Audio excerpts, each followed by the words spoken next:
Hey everybody, I'm Russo, and I do a little work here and there. It's time for more Research Workshop, and this time I'm talking about sand. But I am not using sand. Not really.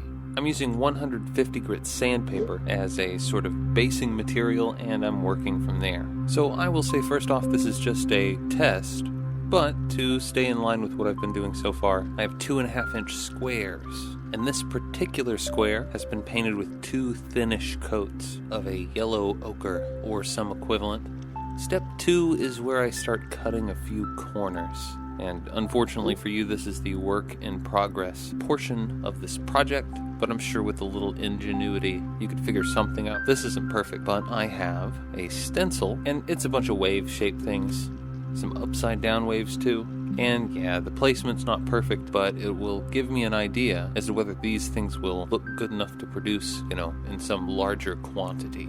Anyway, I made a stencil, and with that stencil, I painted a sort of nutmeg brown in that wave pattern. And it can get a little messy, but again, you should be using a fairly watery paint, so, you'll be fine. After that, you are done with stencils. Don't throw them away, but, breathe a sigh of relief. The next step was to decide which way was up and paint the bottoms of all the now brown sections with one more coat of paint, and you can see they're a little bit darker. It's all part of our plan. The last step is to take a watery white and trace a curvy line along the bottoms of each of the brown shapes, and you link those lines together, and it kind of looks like little waves of sand. The exact procedure I need to work on a little bit. But hey, for now, this is a pretty okay way to do sand. It's a little graphic designy, but you look at it and you know it's sand, so that's the thing. So what have I done? How about an example?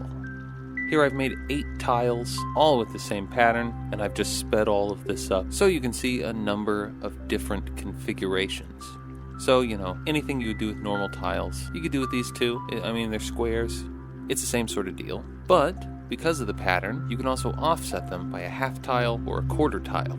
The orientation is not that strict, but, and this is the issue with it how it is now, it does look a little funny when 2 tiles that are horizontal, so to speak, are in opposite orientations. So really that just needs a little work on the stencil side. But for now, that's something that we're just going to have to live with. But we just mentioned horizontal, we don't mention vertical, and vertically, you can make a cool sort of sand ridge thing. That's neat. It's cool, so that's how you do it. That's how you put it together.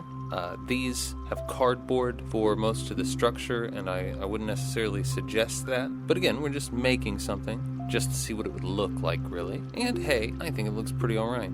So yeah, I figure I'll keep this pattern in mind, maybe think of other things I can do with it, and maybe think of more types of sand tiles, who knows. The pattern doesn't need to stay regular, after all. But, yeah, if you want to make something real sandy, then I figure this is one way to do it.